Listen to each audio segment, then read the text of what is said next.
Join the marching jobless corps. No work in the factories, no more manufacturing. All the tools are broken, rusted, every wheel and window busted. Through the city streets we go, idle as a CEO, idle as a CEO. Well, 1, 2, 3, 4, join the marching jobless corps. We don't have to pay no rent, sleeping in a camping tent, dumpster diving, don't take money. Every bite we share with 20. Let the yuppies have their wine. Bread and water suit us fine. Bread and water suit us fine.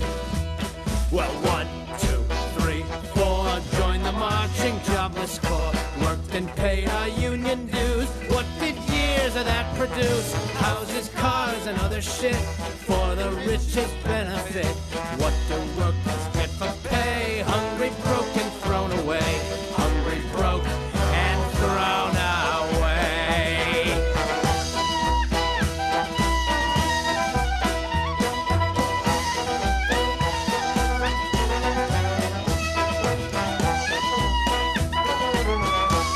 Vamos dizer que não vou dar Yiddish.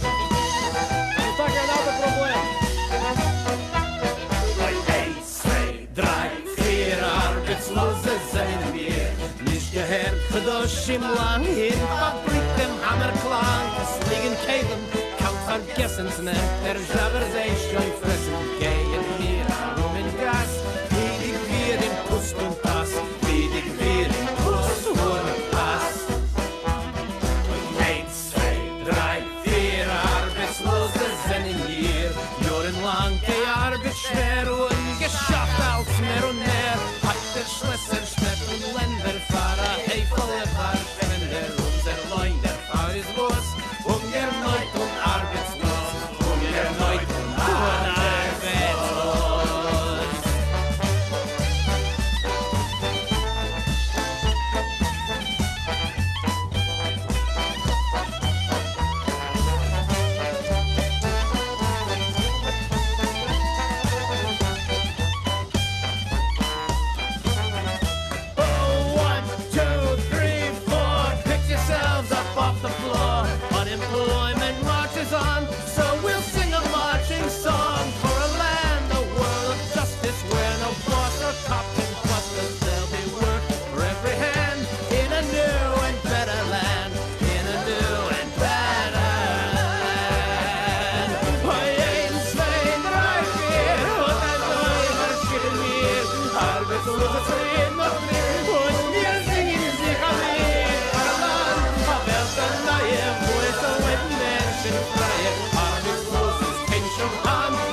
Good morning, good afternoon, and good evening, everybody. Thank you all for joining us today, both on YouTube and here live on Zoom. We are very excited for today's program. So to open with some remarks, Dr. Mark Klezmer, Director of the Lowell Milken Center for Music of American Jewish Experience here at the UCLA Herb Alpert School of Music.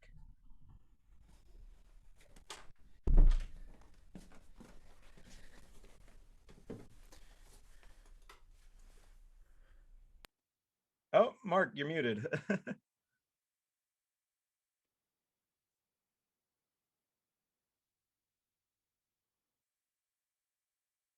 Oh, okay, maybe we need to unmute you. One moment.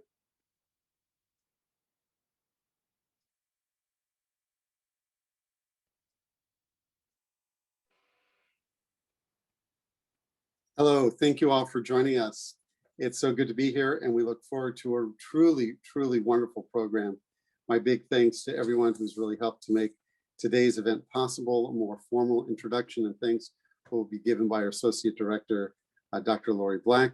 But it gives me great pleasure to welcome Cantor Neil Michaels of Temple Israel of West Bloomfield, Michigan. We're so glad that we're able to partner with you on this event. Look forward to other programs, and with no further ado, Cantor Neil Michaels. Well, thank you so much, Mark. And on behalf of Temple Israel, I'm so thrilled to be here, representing not only our temple, but all of our wonderful members and people from the general Detroit community. We are thrilled to have you here with us and are so excited for this opportunity to partner with UCLA and the Milken Center for Music. And most especially because it features the amazing, incomparable Daniel Kahn, who we are proud to celebrate his music today and his connection, of course, to Detroit.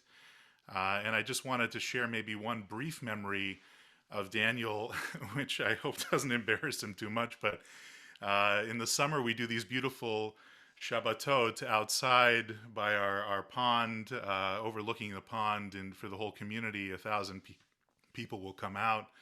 And we had the pleasure of having Daniel for one of these services. And I just remember the sun sort of setting in the background behind him. He had a, accordion on one arm, a ukulele in the other, harmonica strapped to his neck, and maybe like cymbals in between his knees.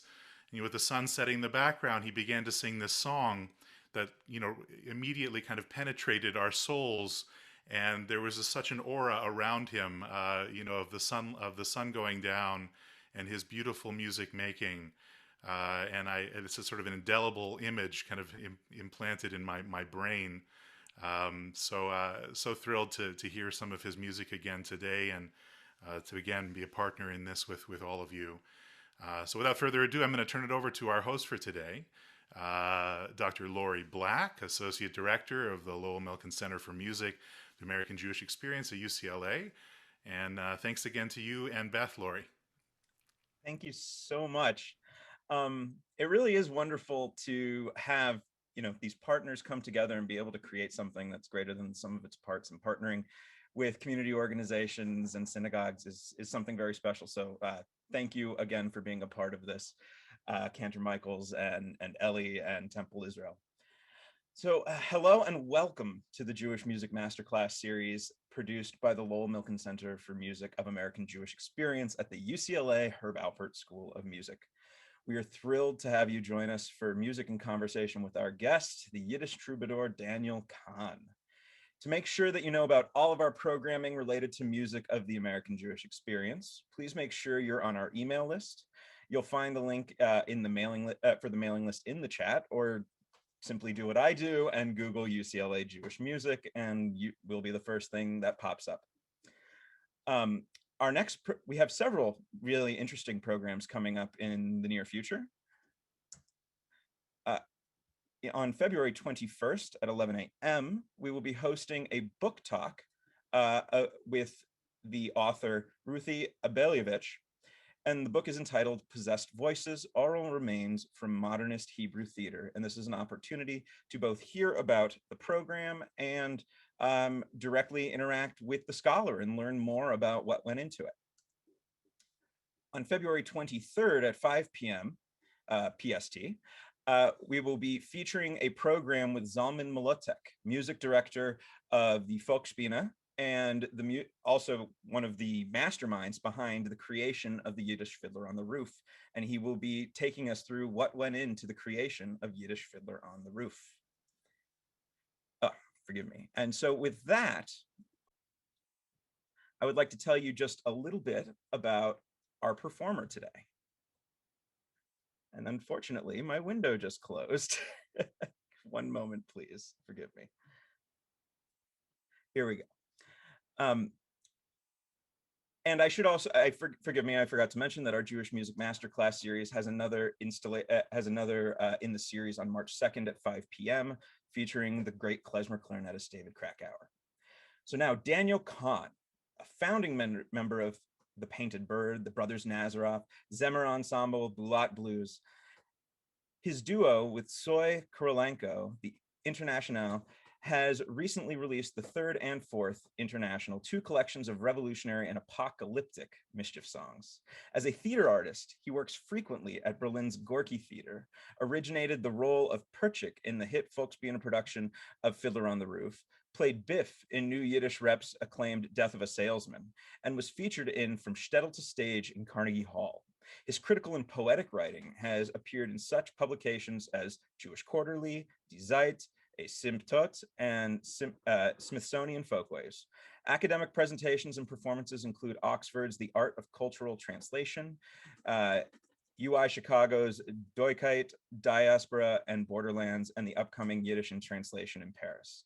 If anyone is interested in working with Daniel Kahn, be sure to look into his songwriting workshop, exploring Yiddish songs in various ways, both translation and adaptation, through the Workers' Circle starting at the end of the month, and that can be found at circle.org. And with that, I'm very excited to introduce Daniel Kahn. Thank you so much for joining us today. Well, it's an honor to be here. It's from so far away, but yeah, thank you so much for having me, and for everyone who's joining the session. And thank you, Neil, for what you said. I remember that Shabbos very, very well, and it was a beautiful time. It actually made me want to play that song I think that you were thinking of that I played there. I could play a little bit of it just so you'll know what Neil Michaels was talking about. It was actually, Gloria was the song that you wanted me to play.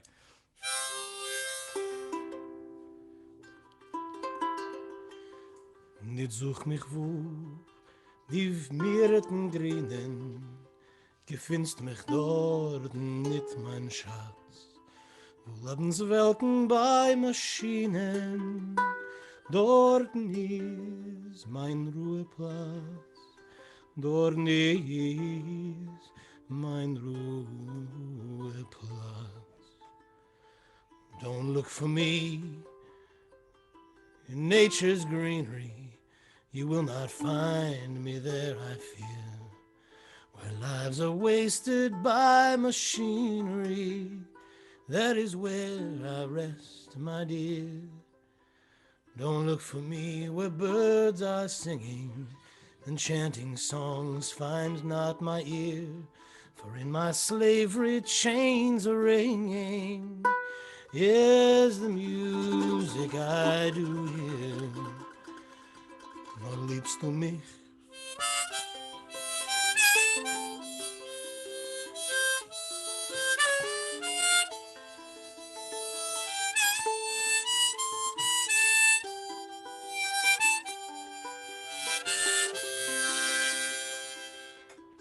Wann liebst du mich mit wahrer Liebe? So komm zu mir, mein guter Schatz, und heiter auf dein Herz das Triebe, und mach mir süß mein Ruheplatz, und mach mir süß mein Ruheplatz.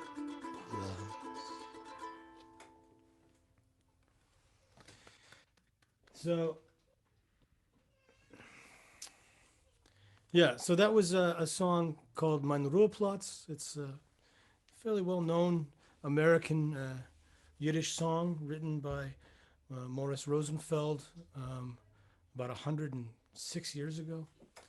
And it was one of the first Yiddish songs I ever really learned or translated. So beautiful. Thank you. Thank you. Thank you for that, Daniel.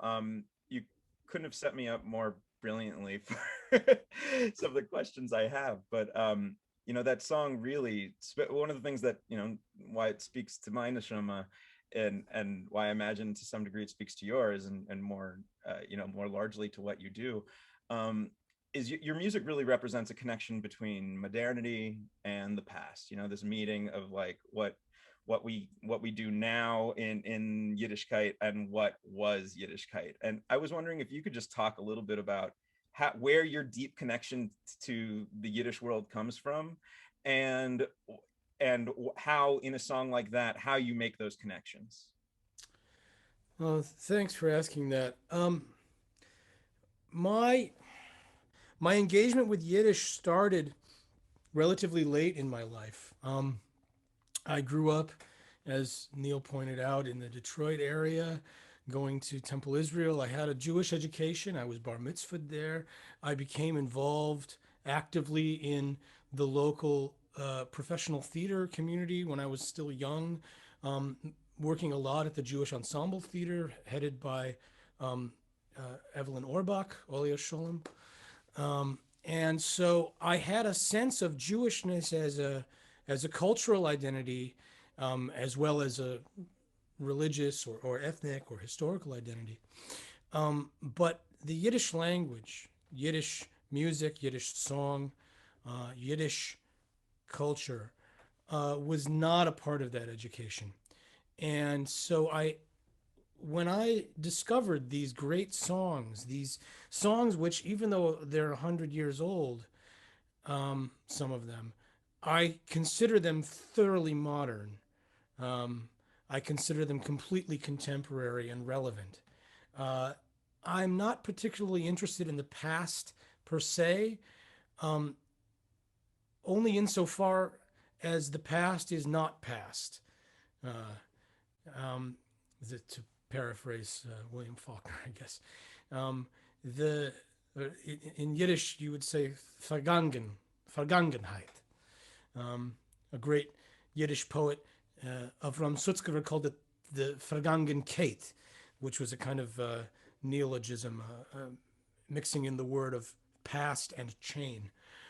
We are chained to the past. The past is present. And I think if we are to understand anything about our world today, and if we are to have any kind of hope for the future, then we need to understand the ways in which the past is not past. And so I find songs that speak to me because of their relevance to the world today. This song, Mein Ruheplatz, which is on its surface a very lovely love song, is actually a song of deep and passionate protest against industrial exploitation and capitalism. It's a sweatshop song about the kinds of modern wage slavery which built up the ascendant American economy in the early part of the 20th century. And one need not do much interpretation to understand the ways in which the world economy today is supported by a global system of exploitation. We talk today about essential workers and the heroism of essential workers in this pandemic. A friend of mine in Canada said, I think we need to reevaluate our definition of the word heroic, because it seems to be the way it's being used these days is it seems to mean willing to die without complaint.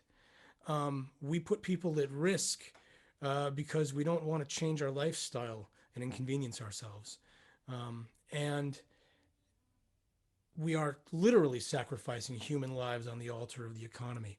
So a song from 100 years ago that speaks to these themes doesn't strike me as any bit less modern than something that we would write today. Absolutely. I mean, it very clearly, as you said, you don't have to work too hard to think where those connections are. Can you tell us a little bit about, well, there was a question as to how you learned Yiddish, and I know that's always a question for individuals. Why is someone learning Yiddish in the 21st century? But I mean, you already spoke to it a little bit, that Yiddish, as with these songs, is alive. These are alive and well. These are living, breathing things. But maybe you can expound on that a little. Well, I maybe it's a little backwards the way I came to the Yiddish language as a language. You know, I fell in love with the music. I fell in love with the songs. I started singing the songs. I started translating them. And then I really was kindly told by some of my mentors and colleagues and friends, I need to really learn the language. And I was learning Yiddish more or less at the same time that I was learning German. I moved to Berlin in 2005. I had already started singing Yiddish songs by then, but to really take it seriously as a language, I started learning it in those next couple of years. I had very good teachers, Pesach Fishman, Oliver Sholem, wonderful singers who taught me a lot. Michael Alpert, no relation to Herb, unfortunately, but a dear, dear friend and mentor of mine. Adrian Cooper, Oliver Sholem.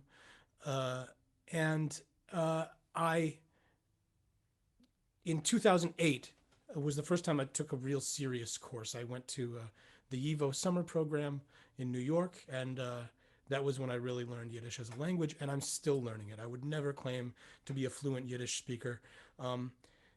The idiomatic depth of Yiddish is so deep, I will spend the rest of my life trying to swim across that ocean. As a friend of mine said, I didn't grow up with Yiddish, but I'll grow old with it. I might steal that phrase from you. Well, I think this is a great time to transition to another song. Well, yeah, I guess I'll dive into some of the darker stuff. So this song was one of the first songs I wrote when I formed the band The Painted Bird in Berlin. It's the title track of the first record that we did in 2006. And I think the song kind of grapples with these questions. Why Yiddish? What does it mean? What do I have to dig through? What does it mean to me? What are the questions that this language raises in me? So this is a song called The Broken Tongue. You hear okay? It's all right? Are there any Yiddish songbooks? Yes, there are excellent ones, edited by the amazing parents of Zalman Mlotek, whom we will be meeting. That's the canon, the three songbooks published by the Workers' Circle. Mir Trogener Gesang, Pearls of Yiddish Song, and Songs of Generations. There are lots of other books. You can see this is my whole Yiddish songbook section. But this one didn't exist until I wrote it, and there's one line of it in Yiddish.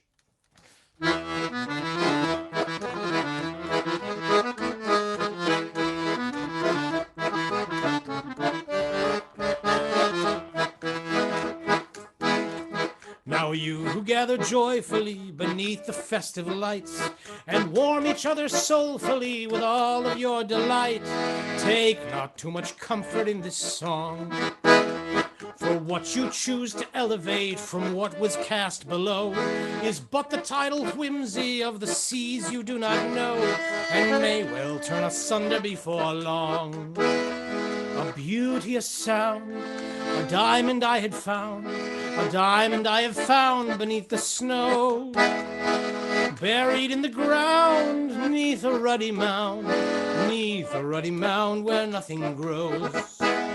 Well, the guests are almost ready for the dancing to begin. They've come to toast the wedding between Zion and Berlin. So raise a glass up to the bride and groom. But don't confuse the Deutsch with Yiddish, nor the night with day. And if a Kaddish sounds like Kiddish, bow your head and pray. We never step upon the glass too soon. A Schein Gesang, an Oitzer für a Klang, wie von a Chuppe. Zerspalten von a Schwert, begraben tief in der Erde unter der Kuppe.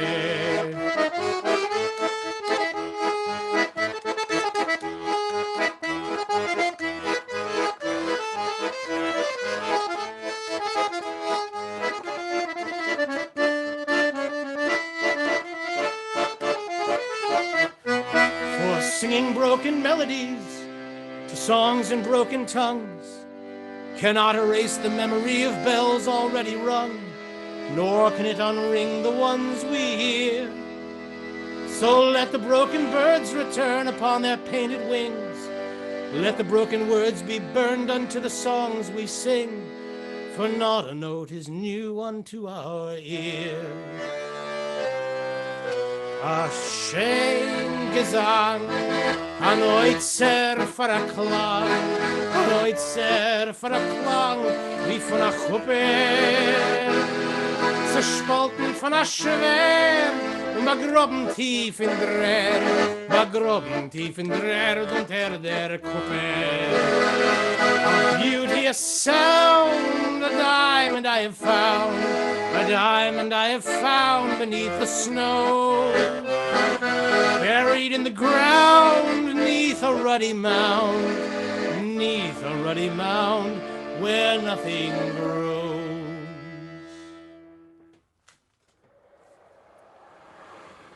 So it's been a while since I played that one, if you can't tell. But I thought it was fitting somehow to the question. Absolutely. Would you mind telling us just a bit more about that tune, what the text means a little bit for us? Because, I mean, forgive me, my Yiddish isn't great, but the English itself is a pretty fascinating text. It tells an interesting story. Well, I think that song came to me when I was at some Klezmer concert in Berlin, in the very first months of me living here, and being struck by this a little overly joyous air. I was, it was, I think a lot of American Jews can relate when they first come here. You get kind of slammed in the face with history, and with all of the history that we know about Europe and Jewish history here. And so it was a critical look at the kinds of ways in which Jewish culture was so popular, so celebrated, so sometimes superficially celebrated here. And it was a little bit of a pushback against that, saying, okay, let's not dance at this wedding yet. Let's not break the glass yet.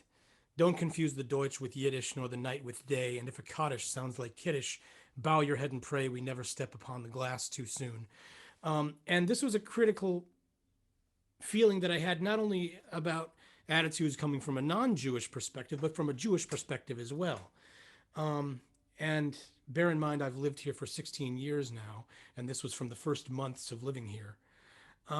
So I think I have a little more nuanced feeling about it now. But just today, my wife Yeva she had a dentist appointment early in the morning, and she was walking back home, and she sent me a photograph from the church just down the block.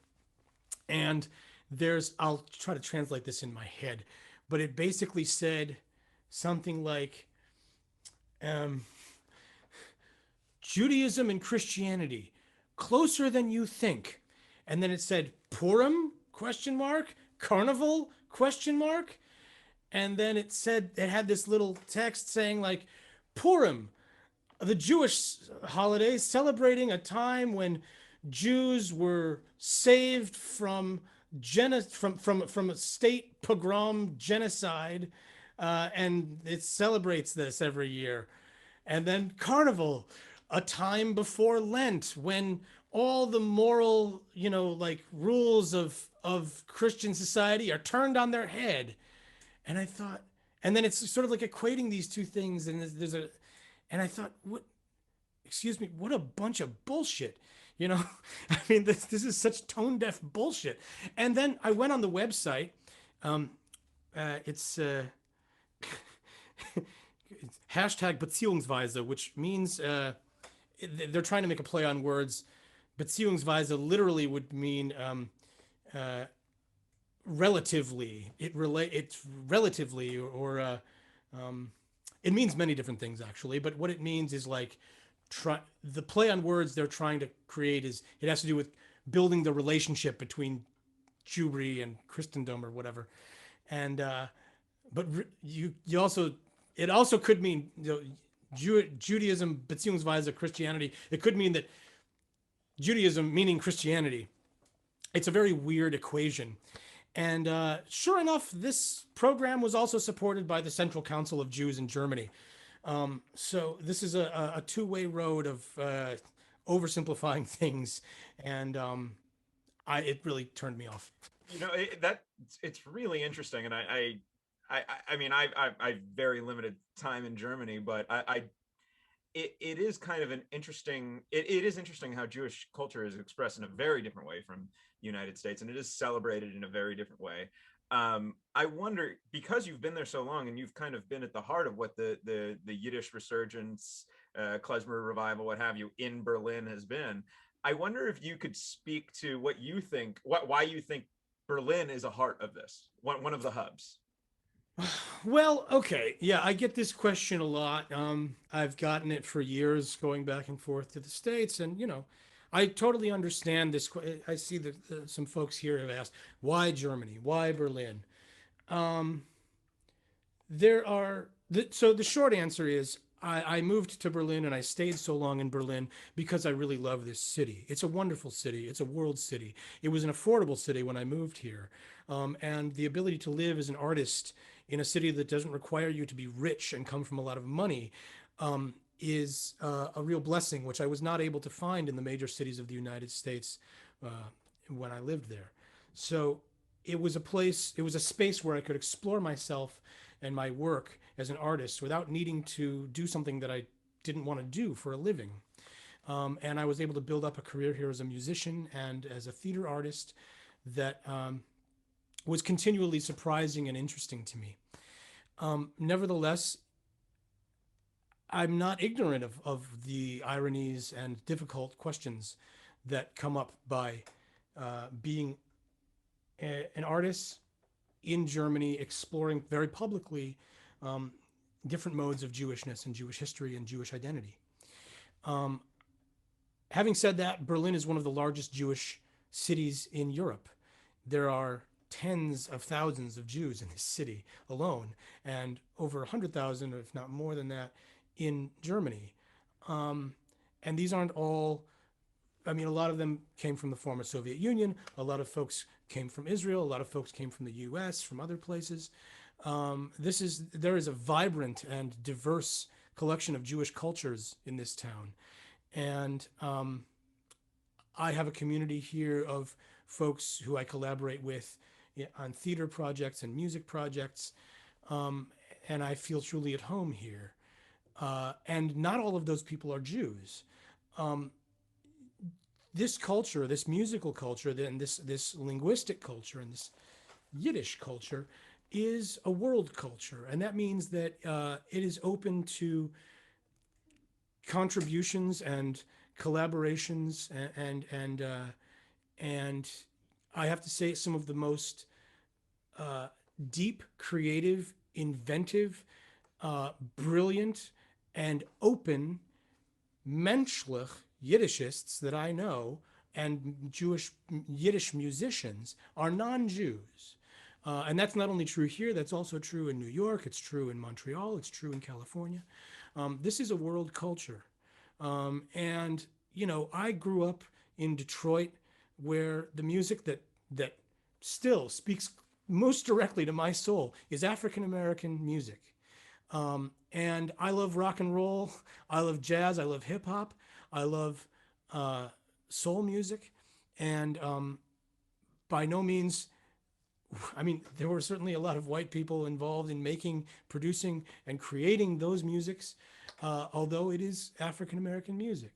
And I don't want to draw a fence around cultures. I think that cultures thrive best on their edges, on their points of exchange, on their borderlands.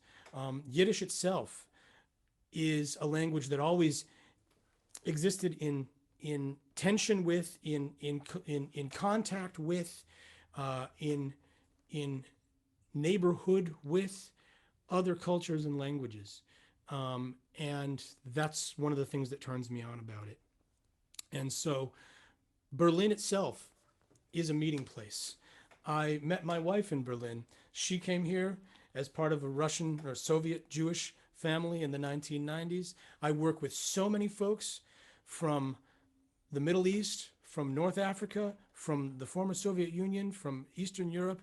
And quite honestly, I don't think I would have encountered any of them had I stayed in the US. This is a meeting ground, and I value that.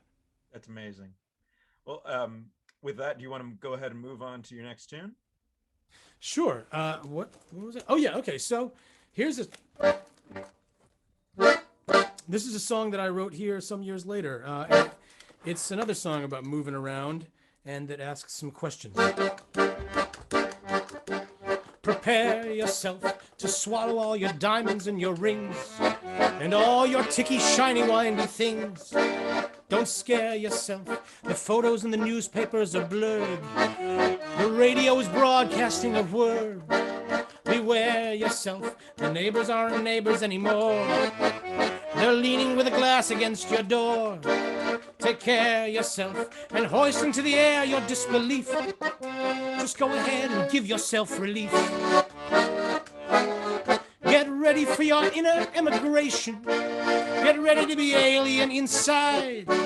Consider all your social obligations. The borders are your foreign order bride. You won't ever have to leave your nation. You won't ever have to even try. Just make a secret inner emigration, and you won't ever have to say goodbye.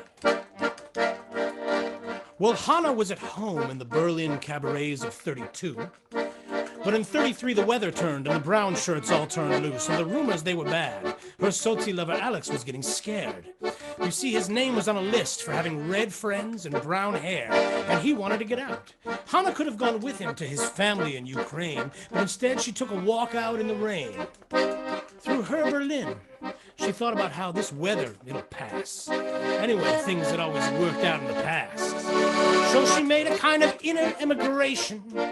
She started to feel alien inside. With all the social marginalization, her sense of place was starting to be tried. But she couldn't stand abandoning her nation. She didn't want it all to pass her by. So people make their inner emigrations. So one by one they have to say goodbye.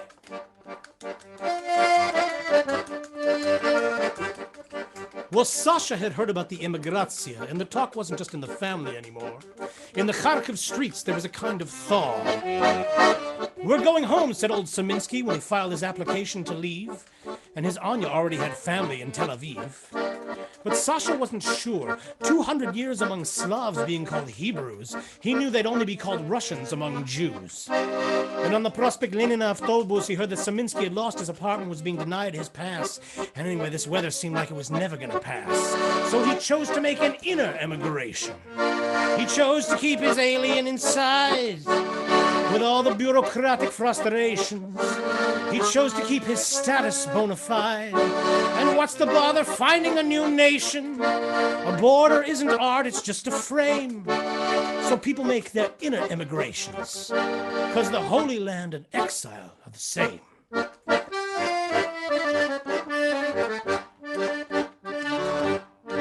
Well, Anat was a Sabra. She was the daughter of a Sephardic kibbutznik nurse and a Yeki lawyer from Bonn. She fell in love with Kais, born in a PLO refugee camp in southern Lebanon. They were married in Cyprus. He almost got arrested living with her family in Ramat Gan, so she tried serving coffee to his family in Hebron. That didn't work either. She thought about leaving to live with her cousin David in Michigan, but he wanted to be able to marry his boyfriend Patrick, so they were moving to Berlin. So she went to the Jaffa beach and she stared at the sea, and she thought about how someday all of this might pass.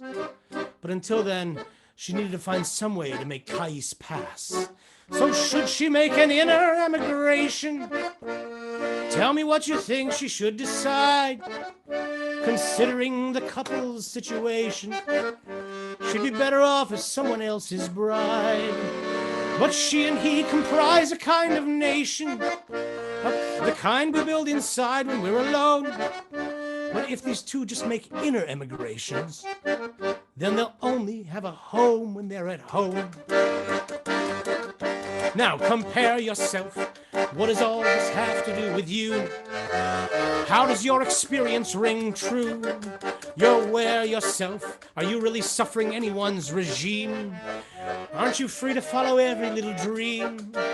Be fair to yourself. You needn't feel oppressed to be alone. You don't have to be driven from your home to spare yourself from feeling like a part of the control with an internal diplomatic role. Get ready for your inner emigration. It's a kind of shift accomplished easily.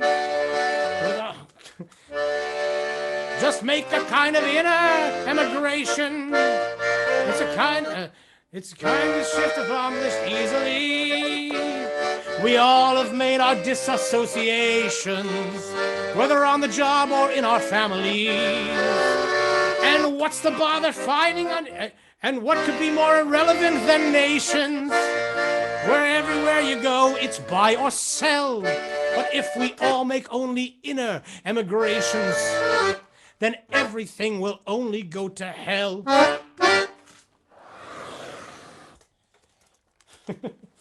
That is a mouthful. Yeah, thank you. I could have used the lyrics for that song if anyone wants to read them before I started singing it. So yeah, that's a monster of a song. It's a long road, that song. It's a long walk off a short question.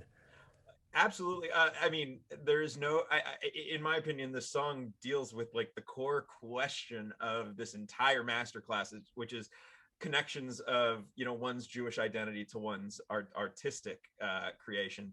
And I mean, the navigation of Jewish identity, as you alluded to in the conversation before the song, you know, this idea of borders meeting is one that it is so ubiquitous with the Jewish experience. But this song really talks about, well, it's even more complicated than that Jewish identity is constantly being navigated. It's one that, you know, is changing. I would even say, you know, in a time when, you know, we're exploring what does it mean to be Jewish, what does it mean, you know, what is whiteness, and what does it mean to be a person of color, all these different complicated issues. This song really touches on it. And one thing that I found quite interesting is how you know, and I guess this comes also from the experience of being in the Klezmer and Yiddish world, is that it tends to be a place for people who don't always feel comfortable in main parts of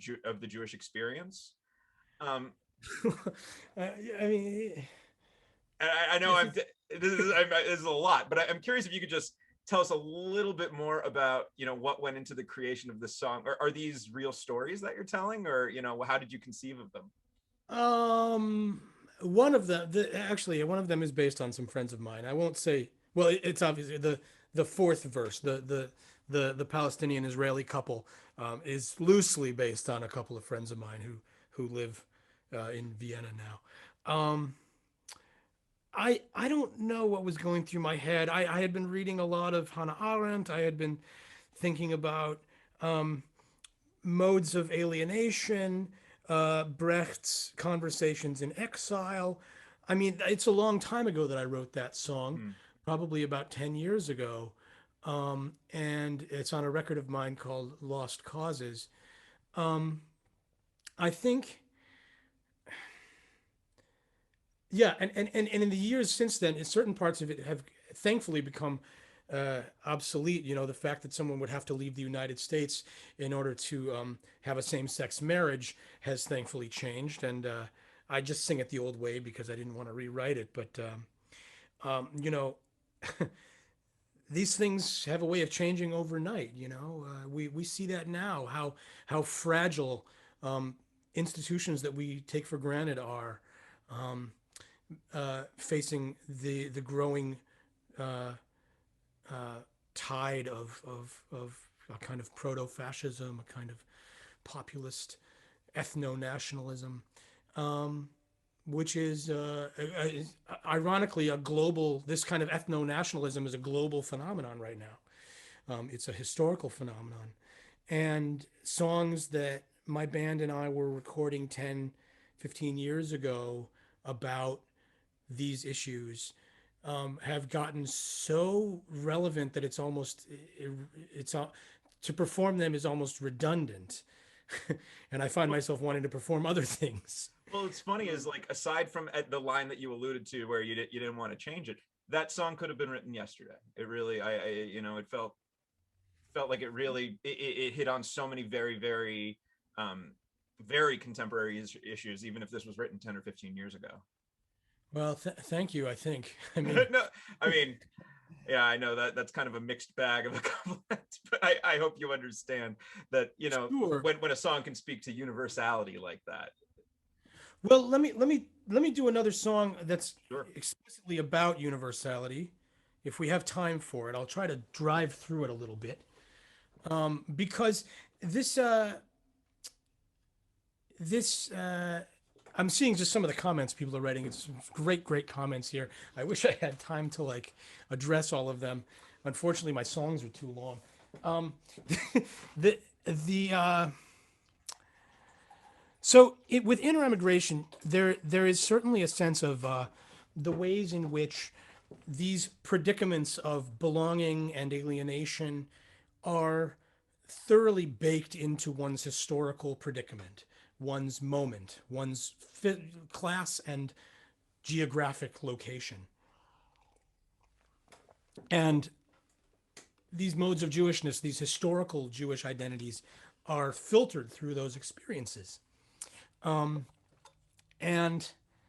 I wanted to create a piece that was so outside of that. You talk about universal, you use the word universal.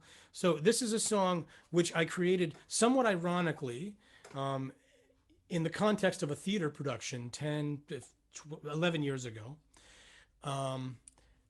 That was to be the testament of a false Jewish messiah from Detroit who left this testament of universal diasporism, the Universal Diaspora Testament.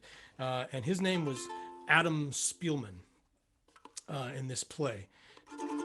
So I wrote this for him, and then I recorded it in Israel the next year, and that recording just came out. The duo that I have with Psoy, it's not the International, it's the Unternational with a U, like the Undernational.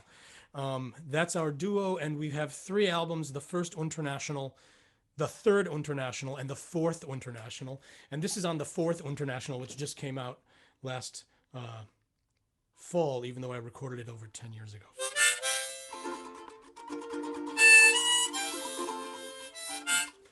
Oh, I need the F. Excuse me. So I'll drive through this one and see if we're all still here on the other side.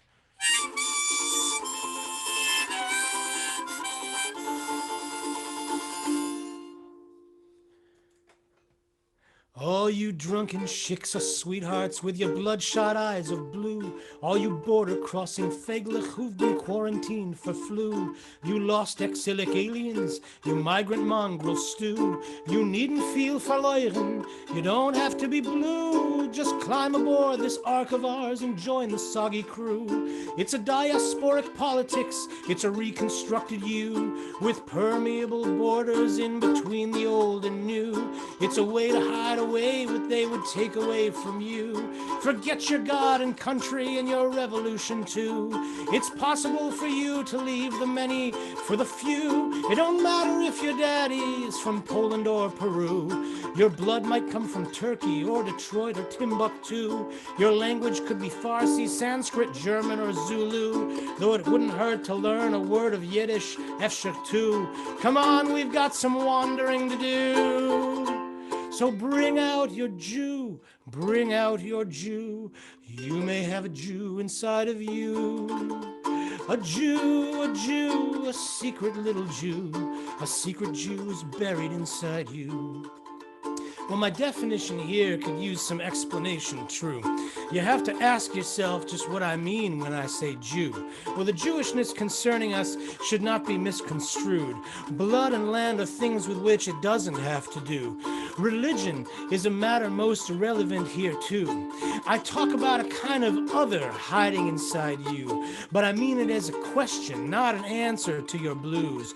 The question is the answer, and the question is a Jew. So let us try to look at this anew, to find a category underneath the ones we knew, a mercurial identity for people who are strewn in countries far and wide, who haven't got a home in view, who schlep around like shackles all the roots from which they grew. Well, others have endured this kind of endless gullus too, and here I offer it all up to you. It's a kind of kosher food for thought that Goyim now can chew. It's what they did with Jesus when they wrote the Bible new. They rebranded monotheism for wider public view. So learn to take the rootless cosmopolitan worldview in the hidden interstices we all normally eschew. To schlep your gullus proudly, you must learn how to make do. And learn is what the wise man tells us too. So learn to be a Jew, learn to be a Jew, an inner kind of migratory Jew. It's true, a secret little Jew is wandering around inside of you. But why put all my emphasis on secret inner Jews? We all have different nations that we wear like different shoes. They carry us around so that our feet don't get too bruised. It may seem to be easier just to go out in the nude, to throw up our identities like half-digested food. Yes, maybe it's reductive what I'm trying to pursue. It's highly problematic. It'll probably confuse. It's philo-Semitism in a cheap semantic ruse. And I mean, what about the people who are actually Jews with traumas all my deconstructed theories can't subdue? Well, perhaps you haven't seen one since the end of World War II. Yes, something here is missing, an historic residue. Well, just ask a gentle German for a history review. She'll tell you how they marked us with numerical tattoos. They turned us into ashes, hair, and lamps, and soap, and glue. And no, it wasn't something that I personally knew, but they taught me all about it in my temple Sunday school, and I guess it kind of left me with some hang-ups and taboos. How can I wear the mantle of the martyred ghetto Jews? I grew up in a state where fate was something I could choose. While all around me people were exploited and abused, my privileges were never noticed, they were only used. And who wouldn't want to win when all we'd ever done was lose? If victimhood was part of what it meant to be the Jews, then security was a kind of offer we could not refuse. But did it really work to try to make a new Hebrew? With the enemies we slew, the hatred grew and grew. But the thing you hate in others is the thing you hate in you. And where it all went wrong, nobody knew. Now exile may return like deja vu. And we will have to learn it all anew. To learn to be a Jew, learn to be a Jew, learn to be a Jew among the Jews. It's true, the problem isn't new. A homeless Jew is hiding inside you. Well, the hour is getting late, and soon we'll have to pay our dues. You can read it in the papers, you can see it in the news. We're faced with situations where we all will have to choose, and no one will recover what we're all about to lose. The world is turning colder, and the walls are high and true. The cities all are burning into something dark and new, and all the skies are turning to a bloody crimson hue. The fire and the waste have beat the heavens black and blue. And you're living in a land and time that aren't made for you. You're refugees from wars between the religious points of view and all the broken borders of the names they put on you. But history is a river full of things that you can use. So when they ask you for your papers and you don't know what to do, remember in this moment what you're carrying with you. Because the day will come when all your papers are refused, and then you'll find yourself in exile too. Well, I have a little prophecy for you, an apocalyptic mystery, a clue. As the world becomes like Babylon, we all become like Jews. When Zion may be dead and gone, the promise may come true. Babylon is everywhere, and Zion is in you. So learn to take it with you. Learn to be a Jew. But a Jew can be American or Syrian or Druze, so if you have a better name that you would like to use, well, I'd love to hear the testament of you. The imaginary diasporic messianic you, the broken and neurotic post-apocalyptic you. This isn't just the dream of us, this is the dream of you. And there's only one Messiah, and she's buried inside you. So bring her out and show the world what we all need to do, and forgive the self-indulgence that I spew. I just wrote this goddamn thing where every sentence rhymes with Jew.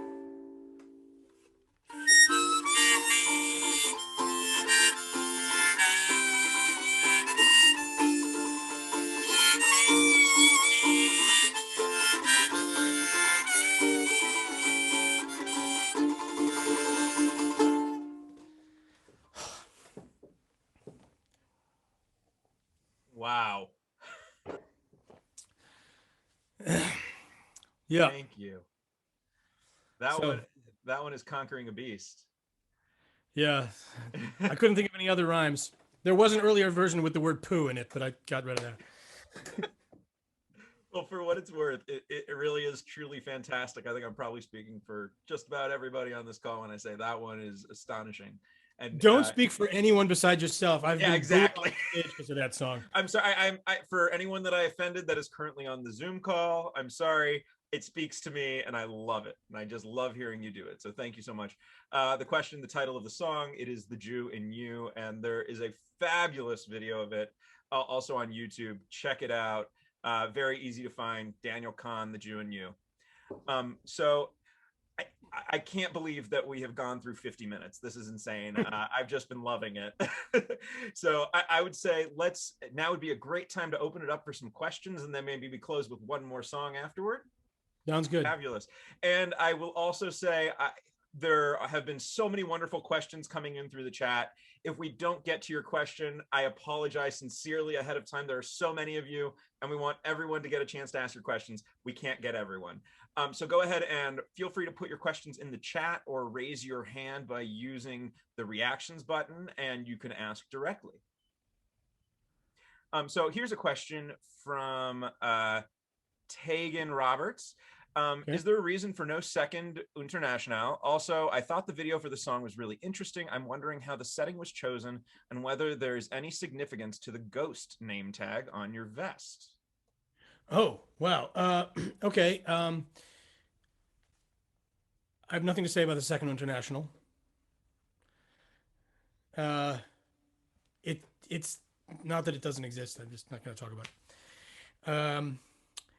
The Ghost, yeah, there's a great place in Eastern Market in Detroit called Cheap Charlie's, right off of Gratiot. And you can go in there and buy used factory uniforms, shirts, pants, and overalls. And Pasha and I were in Detroit, and we bought coveralls for our international project. I love that. It's like a mechanic's coverall, and it's super comfy. And it belonged to a guy whose name in whatever, I think he worked at a Dearborn auto parts factory. His name was Ghost. That's fantastic. All right. That not exactly where I expected to go, but I love it. All right. A question from Pasha says Carl, so maybe there's a Marxist thing going on. I see Erica's hand raised, so I will ask you to unmute, and then Erica, you may ask your question. Yeah, thank you. Oh, sorry. I had posted it much earlier in the chat, so probably got overlooked. So I'm interested to know, Daniel, if you are familiar with the musical Ghetto, and because I think that would be such an incredible production to bring to the States, either in translation or with super titles. Nowadays, people are used to that because it really melds this whole concept with the German and the Yiddish and the Klezmer, the Yiddish music. And anyway, it's just a wonderful theatrical piece. I was curious, has that ever been revived in Germany? Because I saw it when it was there in like 1980 something, 4. Yeah, so that's an Before excellent. you were born, probably. No, I was around. I just wasn't over there, and I didn't know. I wouldn't have known what was happening. That you're talking about a play by Joshua Sobel, a wonderful Israeli playwright, about the Vilna ghetto. It's a powerful piece of theater. My dear friend and teacher and mentor and colleague Alan Byrne did the music for a couple of productions of it here in Germany. One of them, I believe, at the Gorky Theater, where I've worked a lot. And I can say I know that it gets produced periodically around Germany, at least. It's a known play. It's in the repertoire. It's done in Israel. I don't know if it's done in Israel anymore. I remember it was Why hasn't it ever been brought? I mean, this is not it a was larger group, but it's just an interesting, I was just curious about whether you were familiar and, I do know that there was a big New York production of it at Circle in the Square when it was written, or some years afterwards. And I think it didn't last long. I think it definitely is worth revisiting. I think it's a powerful piece. I think the idea of doing it actually in Yiddish is a really, really good idea. I would love to see that happen. And if anyone has the idea to make that happen, please call me. Thank you, Erica. I see Kenneth Perez, forgive me if I mispronounced the name. I will ask you to unmute. Yeah, hi, and thanks for doing this, and Laurie for producing, directing. Daniel, you're great. I was wondering if you experienced any pushback from establishment Jews and pro-Israel occupation groups, since you're so critical and in a good sense. Well, thanks for the qualification there. Yeah, sure. Yeah, I would. I mean, I don't seek conflict. I seek solidarity, and I think that my music speaks positively to the people whom I would want it to speak to. I'm not interested in unproductive modes of performative conflict. I'm not interested in offending people. I am interested in a kind of productive provocation that can happen. I think that provoking questioning is a positive thing. But yeah, sure. I mean, there's all kinds of gigs that I don't get. There are gigs that I've lost. There are audience members I've lost. There are arguments I've gotten into. Sure, but I think I'd probably be doing something wrong if that weren't the case. Thank you. And then let's see. Is there anyone? Let's see. I see a question about how much the Russian immigration scene has contributed to Berlin's Jewish music scene. It wouldn't be the same scene at all were it not. I mean, at least, in general, yes, but also for me, my collaborations with Yuri Gorji, with Soy Korolenko, Vanya Zhuk, Sveta Kundish, Sasha Luria, Ilya Schneeves, and most importantly, my family and my life and my collaboration and work with Yeva Lapsker that has really defined that encounter. That cultural encounter has really defined my work here in Berlin. I have a whole project of having translated the Russian songs of Bulata Kujava into English. I have a whole album of that, and I work all the time with Yeva on translation projects and theater projects and music projects, and I'm proud to be now married into a Soviet Jewish family. So Mazal tov. Well, unfortunately, I know there are more questions coming in, but we have reached the 10 o'clock mark, 10 o'clock Pacific Standard Time, and we keep this to an hour. So with that, we have one more song, Daniel. I apologize for not getting all of the videos. I apologize for not getting to all the questions. If there are any further questions, please do, please feel free to put them in the chat, and we can always save the chat for later. And with that, thank you so much. So I guess I wanted to include one translation into Yiddish, and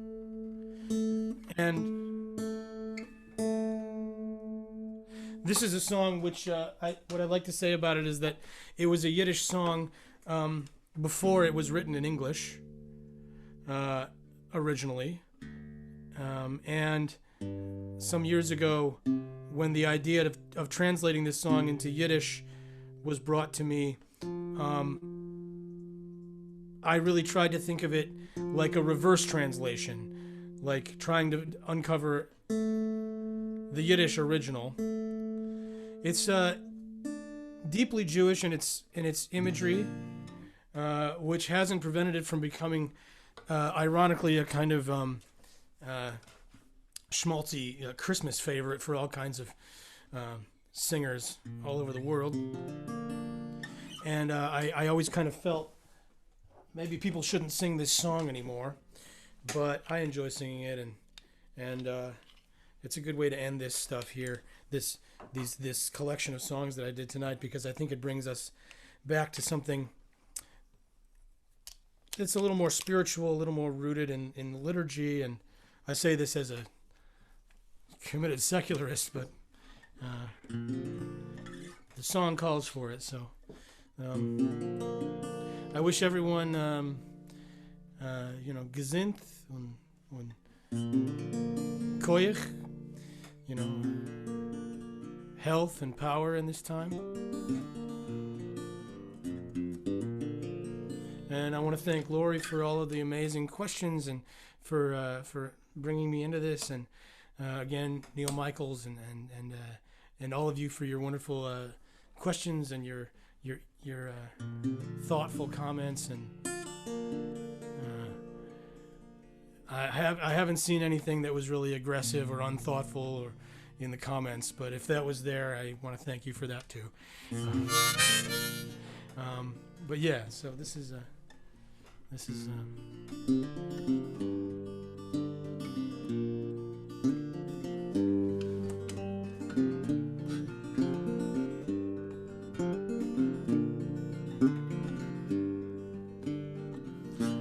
Gewein an Nigen wie a Sod, wo's David hat gespielt vor Gott, nur dir wo's nicht gewein, als a Yeshua. Und man singt also a Fa, a So, a Mischberg hebt a Kol, der Duller Melech weh.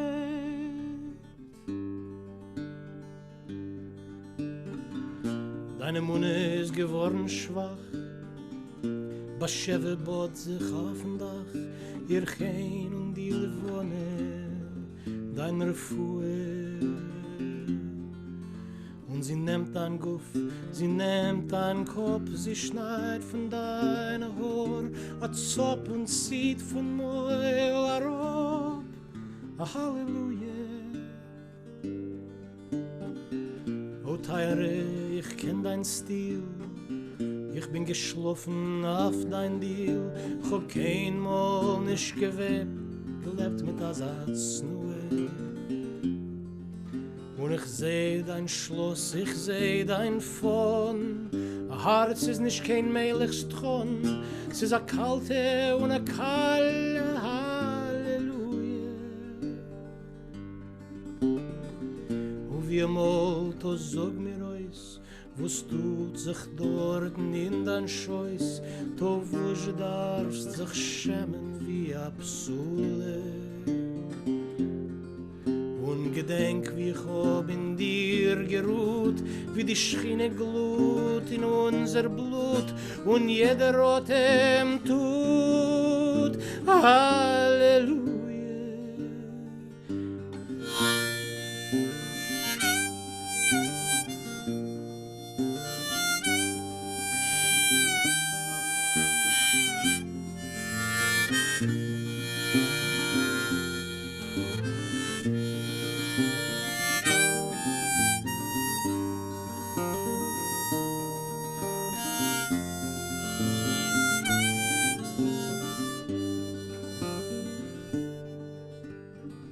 Soll sein, mein Gott ist gar nicht da, und Liebe soll sein kolmem roh, a Puster Träum zerbrochen und Mechule. Nicht kein Gewein in Mitternacht, nicht kein bald Schuwe aufgewacht, nur an elende Kolkeure, Halleluja. An Apikoires rufst du mich, mit Shem Hawaii läster ich, nur mehle ich, der war nicht kein Geule. Nur es brennt sich heiß in jeden Oss, von Aleph Beis, Gor bis in Sof, die heilige und kalle Halleluja. Und das ist alles, es ist nicht kein Sach. Ich mach derweile, was ich mach. Ich komm da wie ein Mensch, nicht kein Schaluje. Chotsch als verloren, sei wie sei, will ich verleuben Adonai und schreien, will ich heim. Halleluja.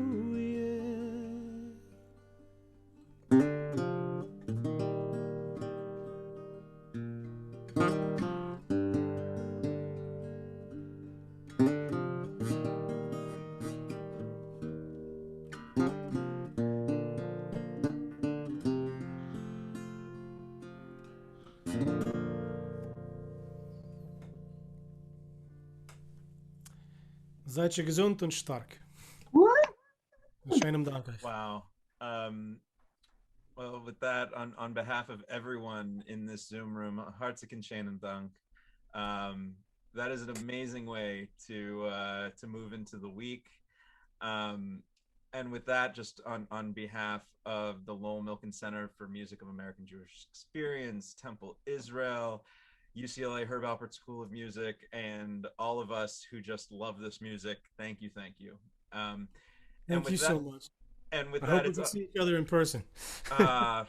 Merci Hashem. And with that, it's always a rare opportunity for us these days as musicians to hear an actual applause. So I will unmute you. Feel free to actually give Daniel the applause he deserves. Feel free to unmute yourselves.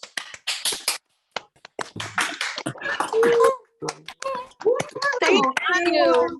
Beautiful. Thank you. So beautiful.